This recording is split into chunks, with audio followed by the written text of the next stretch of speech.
बाल मंदिर YouTube channel पर मैं स्वरूप सिंह आपका हार्दिक अभिनंदन और स्वागत करता हूं। प्रिय विद्यार्थियों, हमारा जो प्रबंध का एक टॉपिक रह गया था, प्रबंध पद अनुक्रम। प्रबंधकीय पद अनुक्रम जो टॉपिक रह गया था, उसके अंदर विभिन्न प्रकार के स्तरों को मैं आज समझाने का प्रयास करूंगा। विद्यार्थियों, अंतिम रूप तक आप इस वीडियो में बने रहे ताकि आपको समझ में आ जाए। मिंटजबर्ग की जो प्रबंध की भूमिका थी, उसकी जो मान्यता थी, उसको हमने पढ़ा। उसके तत्पश्चात हमने प्रबंध की भूमिका की व्याख्या को पढ़ा।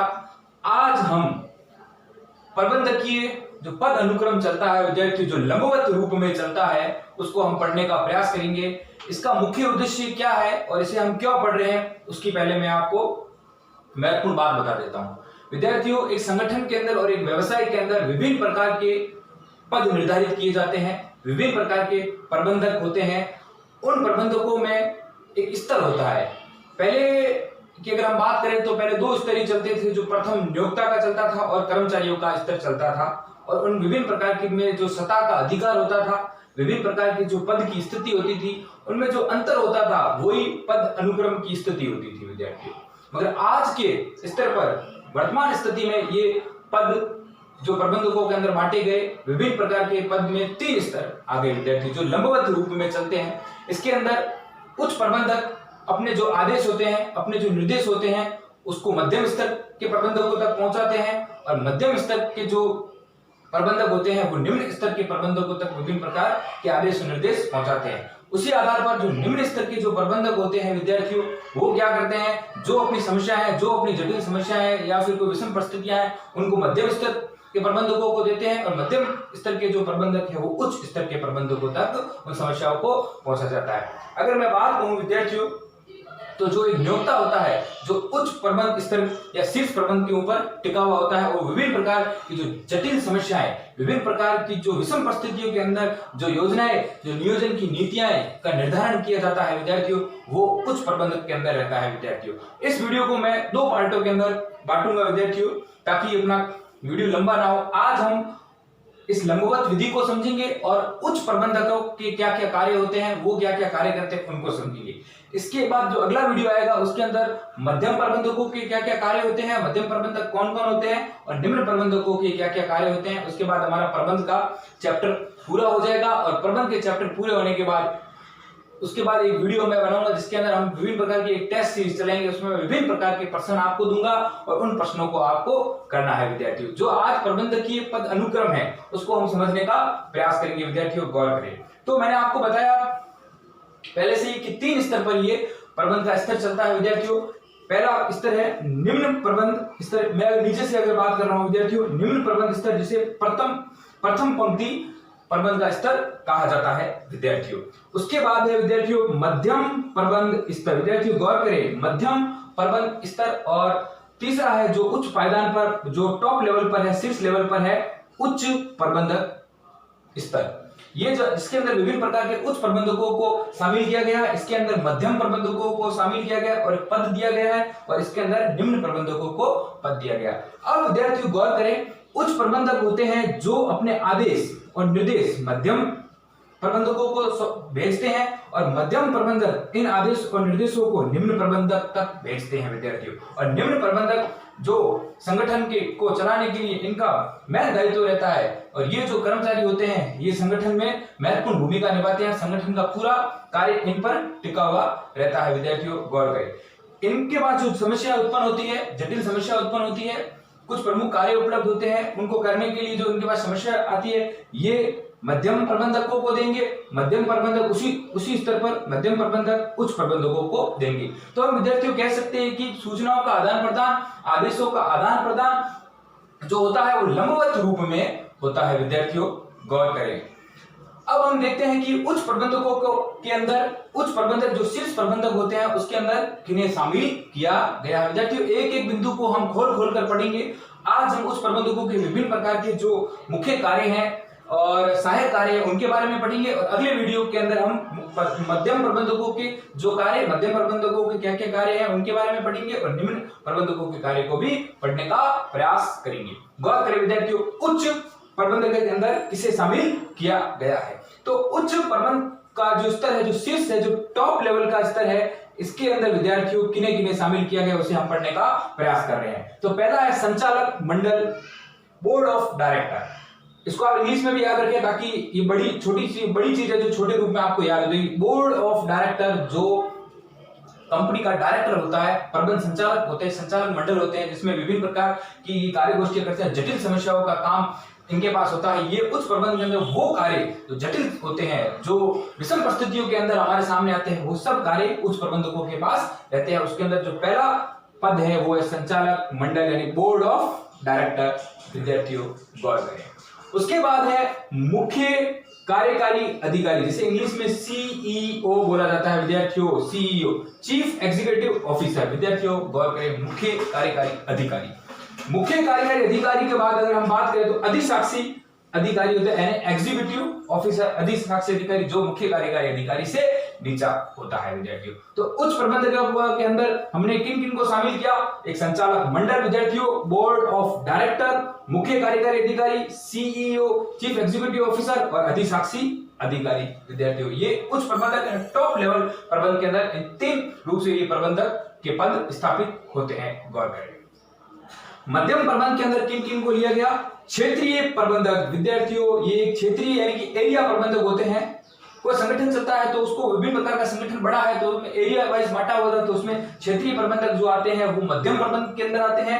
मंडल यानी जोन वाइज, ये जोन वाइज मैनेजर होते हैं, उन्हें मंडल प्रबंधक कहा जाता है। फिर विभागीय यानी डिपार्टमेंट वाइज विद्यार्थियों अलग अलग संगठन के अंदर अलग अलग डिपार्टमेंट बांटा हुआ होता है तो उसमें विभागीय पर। फिर संयंत्र, विभिन्न प्रकार के संगठन के अंदर मशीनरी लगी हुई थी, उनके भी अलग अलग प्रबंधकों को अलग अलग काम दिया होता है और वो उसके जैसे मैकेनिकल इंजीनियर अगर है तो उसे उस प्रकार के पद पे सौंपित किया जाता है कि ये इस संयंत्र का प्रबंधक रहेगा। विद्यार्थियों तो इस रूप में अगर हम देखें तो मध्यम प्रबंधन के अंदर 4 स्तर होते हैं। विद्यार्थियों क्षेत्रीय प्रबंधक यानी एरिया मैनेजर, गौर करें, मंडल जोन मैनेजर होता है मंडल प्रबंधक, विभागीय प्रबंधक यानी डिपार्टमेंट प्रबंधक और संयंत्र प्रबंधक की अगर बात करें तो मैंने बताया कि मशीन स्तर पर जो प्रबंधक होते हैं उसकी हम बात कर रहे हैं। विद्यार्थी निम्न प्रबंधक जो प्रथम पंक्ति होता है, जो विभिन्न प्रकार का कार्य इन पर जो टिका हुआ होता है, उसके अंदर किन किन को लिया गया उसके बारे में भी हम बात करते हैं। विद्यार्थियों गौर करें, उसको मैंने यहाँ साइड में लिखा है। विद्यार्थी गौर करना, शाखा प्रबंधक यानी कि ब्रांच मैनेजर। विद्यार्थियों आपने अगर देखा होगा एक एसबीआई बैंक है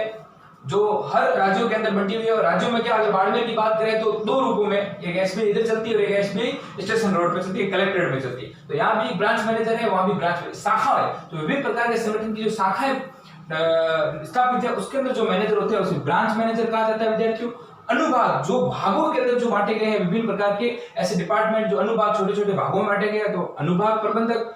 पर्यवेक्षक या निरीक्षक जो सुपरविजन करने वाले पर फॉरमैन दल नायक, जो फॉरमैन करके भी एक पद होता है और दल नायक जो विभिन्न प्रकार के दलों के माध्यम से जो प्रबंधक होते हैं वो निम्न प्रबंधकों के अंदर शामिल किए गए हैं। विद्यार्थियों तो हमने पढ़ा निम्न प्रबंधक, मध्यम प्रबंधक और उच्च प्रबंधक। इनके अंदर हमने संचालक मंडल, उच्च प्रबंधक के अंदर मुख्य कार्यकारी अधिकारी और अधिशासी अधिकारी।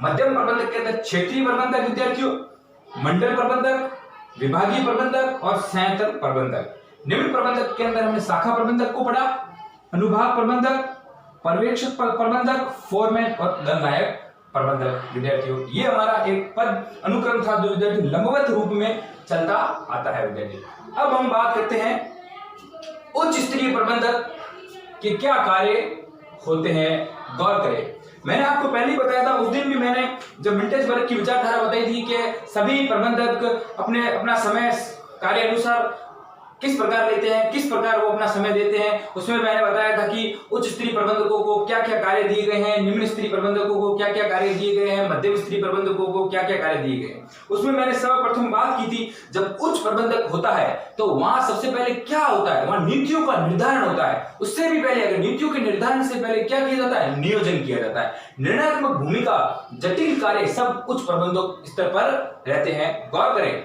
या ध्यान दें विद्यार्थियों, छोटी छोटी बात, ये पॉइंट ऑफ व्यू से अगर प्रश्न पूछा जाता है कि उच्च स्तरीय प्रबंधकों के अंदर क्या क्या शामिल किया गया है, तो हमें इन छोटी छोटी बातों को ध्यान रखना होगा। पहले अगर हम बात करें तो नियोजन यानी प्लानिंग कहां होगी? उच्च प्रबंधक से होगी विद्यार्थियों। बड़े बड़े जो प्रबंधक होते हैं वो प्लानिंग करते हैं, संगठन में योजनाएं निर्धारित करते हैं, लक्ष्यों को प्राप्ति के लिए वो योजना बनाते हैं, नीतियों का निर्धारण करते हैं, उद्देश्य प्राप्ति के लिए विभिन्न प्रकार के वो योजनाओं का आकलन करते हैं, फिर उन्हें विभिन्न प्रकार की जो योजनाएं, जो नीतियां होती है, उनका आदान प्रदान मध्यम प्रबंधकों को दिया जाता है, उनको नीतियां बताई जाती है। तो पहला जो काम है जो इनका नियोजन करना होता है, जो निर्णयात्मक कार्य होते हैं। तो इसी स्तर पर एक लिंग्विस्टिन करके एक प्रबंधशास्त्री विद्यार्थियों गौर करें, लिंग्विस्टिन, इन्होंने उच्च प्रबंधकीय कार्यों में 3 रूपों में बांटा विद्यार्थियों, उच्च प्रबंधकीय कार्यों को 3 रूपों में बांटा, उसकी हम बात करेंगे। पहला कार्य है निर्णयात्मक कार्य, निर्णयात्मक कार्य में किन किन को शामिल किया गया। दूसरा कार्य है न्याय संबंधी कार्य, उनमें किन किन को शामिल किया गया। और तीसरा है मंशा संबंधी कार्य, मंशा जानना।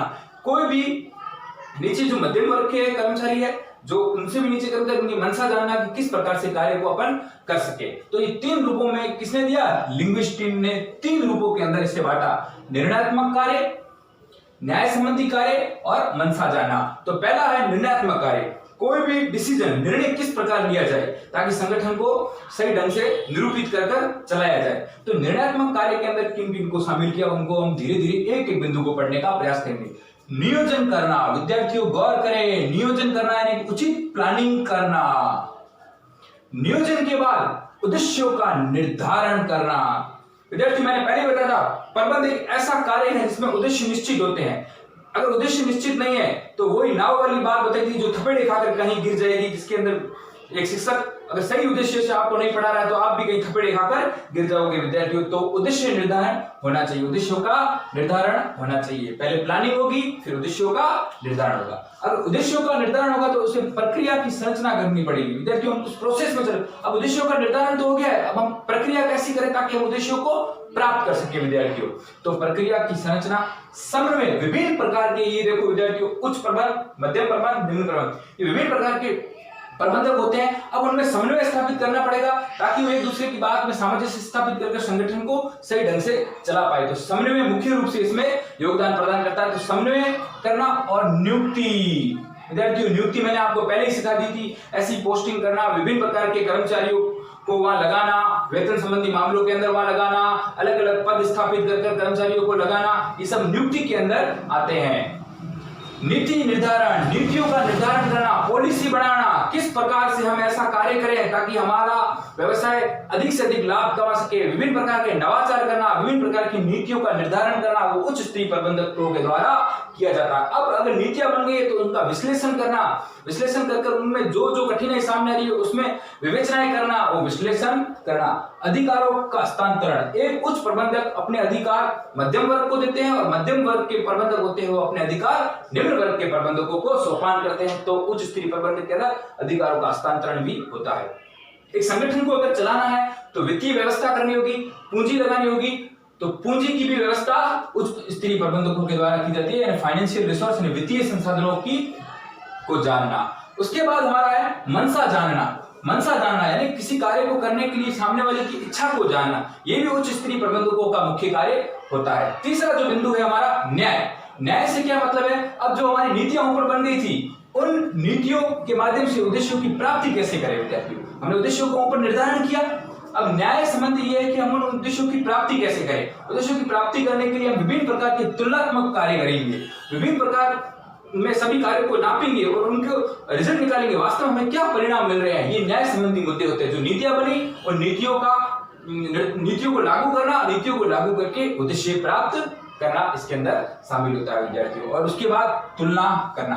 तो ये लिंग्विस्टिक करके प्रबंध शास्त्री विद्यार्थियों गौर करें, उन्होंने उच्च स्तरीय प्रबंधक कार्यों को 3 रूपों में बांटा, निर्णयात्मक कार्य और न्याय संबंधी कार्य और मंशा जानना। इन 3 रूपों में बांटा। निर्णयात्मक कार्य के अंदर हमने पहले नियोजन किया, नियोजन के बाद हमने उद्देश्यों का निर्धारण किया, उद्देश्य निर्धारण के बाद हमने प्रक्रिया की, प्रक्रिया के बाद हमने उन उद्देश्यों को निर्धारण करके उनको प्रोसेस में डाला, फिर हमने समन्वय किया, कोऑर्डिनेशन किया, नियुक्ति की, नीतियों का निर्धारण किया, विश्लेषण किया और अधिकारों का क्या किया, अधिकार बांटे, अधिकारों का हस्तांतरण किया और वित्तीय संसाधन उपलब्ध करवाए।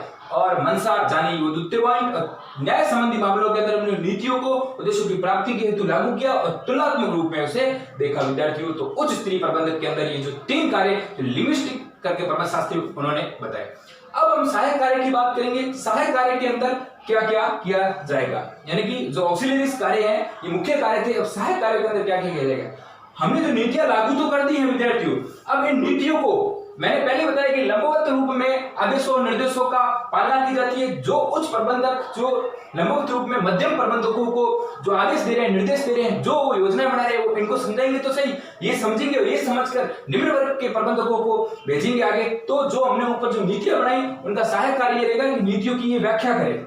अब नीति बनाई है, एक संगठन को विश्व स्तर तक लेके जाना, उन्होंने नीति लागू तो की। अब नीति कि क्या रूल्स है, क्या रेगुलेशन है, क्या विनियामक है, क्या सिद्धांत है, ये मध्यम स्तरीय प्रबंधकों को कैसे बताएंगे, उन नीतियों की वो व्याख्या करके उन्हें समझाएंगे ताकि मध्यम स्तरीय प्रबंधकों को ये चीज समझ में आ जाए। और मध्यम स्तरीय प्रबंधकों को ये चीज जब समझ में आएगी तब ये निम्न स्तरीय प्रबंधकों को ये चीज समझाएंगे विद्यार्थियों। तो नीतियों की क्या करना, व्याख्या करना, आदेश निर्देश प्रसारित करना विद्यार्थियों। जो आदेश है, ऑर्डर, निर्देश है, डायरेक्शन, उन्हें प्रसारित करना, कहां करना, मध्यम स्तरीय प्रबंधक जो है जहां बैठे हैं, जैसे क्षेत्रीय प्रबंधक है, मंडल प्रबंधक है, विभागीय प्रबंधक है, संयंत्र प्रबंधक है, इन्हें आदेश निर्देश प्रसारित करना, यहां तक पहुंचाना। महत्वपूर्ण मामलों पे विचार विमर्श करना विद्यार्थियों। क्या करेंगे, पहले नीतियों की व्याख्या करेंगे, फिर आदेशों और निर्देशों को विस्तारित करेंगे, फिर महत्वपूर्ण जो निर्णय है, महत्वपूर्ण मामले होंगे, जो महत्वपूर्ण मामले उन पर विचार विमर्श करेंगे। किस प्रकार में संगठन में विषम परिस्थिति आ रही है उन पर विचार करेंगे, उस पर विमर्श करेंगे, फिर एक अंतिम निर्णय लेंगे और वो निर्णय मध्यम प्रबंधकों तक पहुंचाएंगे ताकि वो उस निर्णय से परिचित हो जाए। मध्यम प्रबंधक निम्न प्रबंधकों तक पहुंचाएंगे। विद्यार्थी मैं एक एक बिंदु को बढ़ा रहा हूं, गौर करें। दीर्घकालीन स्थायित्व को बढ़ाने में ये हमेशा आगे रहते हैं। एक संगठन को अल्पकालीन स्तर पर ना लेके जाकर दीर्घकालीन स्थायित्व, उसकी स्टेबिलिटी भविष्य के लिए और बहुत सालों तक वो टिका रहे संगठन, उसके लिए भी वो विभिन्न प्रकार के निर्णय लेंगे।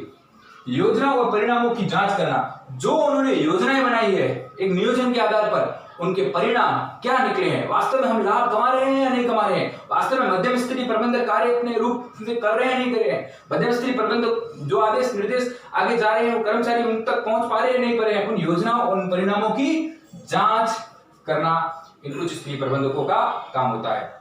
अधीनस्थों में, अधीनस्थ जो भी नीचे अधीनस्थ कर्मचारी कार्य कर रहे हैं विद्यार्थी, भले वो मध्यम प्रबंध स्तरीय के हो, भले वो निम्न स्तरीय प्रबंधक के हो, उनके अंदर स्वैच्छिक भावना जागृत करना, उन्हें अभिप्रेरित करना, कार्य की ओर उनका लगाव बढ़ाना, उन्हें विभिन्न प्रकार मोटिवेट प्रेरक तत्वों से उन्हें इस प्रकार जागरूक बनाना ताकि उनके अंदर एक स्वैच्छिक आंतरिक भावना जागृत होकर वो कार्यों के अंदर अपना पूरा हिस्सा दे। विद्यार्थी गौर करें, उन्हें जागृत करना। मुख्य कार्य अधिकारी का चयन करना विद्यार्थी, मैंने पहले ही बताया था कि संचालक मंडल बोर्ड ऑफ डायरेक्टर पर बैठता है, वो मुख्य कार्य अधिकारी जो उसके नीचे होता है उसका चयन करने में भी इनकी भूमिका रहती है। गौर करें। संपत्तियों की सुरक्षा करना, जो विभिन्न प्रकार के संगठन के अंदर फिक्स एसेट होती है, चल संपत्ति भी होती है, फिक्स एसेट स्थायी संपत्ति भी होती है, विभिन्न प्रकार की संपत्तियां होती है, मशीन्स वगैरह, उन सब का सुरक्षा करना, उन सब को समझना, उनकी रक्षा करना इनका कार्य होता है विद्यार्थियों। इसी आधार पर एक लुइस ए एलन करके प्रबंध शास्त्री भी, उन्होंने उच्च स्तरीय प्रबंधक के बारे में क्या कहा विद्यार्थी। ऐसे कोटेशन अगर आप डालोगे तो आपको पूरे में से पूरे मार्क्स मिलेंगे, इसलिए मैं विभिन्न प्रकार के कोटेशन बताता हूं। इसीलिए मैंने बताया कि लिंग्विस्ट ने 3 सिद्धांत दिए, निर्णयात्मक प्रक्रिया, न्याय संबंधी प्रक्रिया और मनसा जानना। फिर मैंने सहायक कार्य को समझाया, सहायक कार्य कैसे ही करेंगे ताकि ये मध्यम स्तरीय प्रबंधक तक पहुंच पाए। तो लुइस ए एलन करके प्रबंध शास्त्री विद्यार्थियों, उन्होंने क्या दी, उच्च प्रबंध नीति निर्धारक समूह है।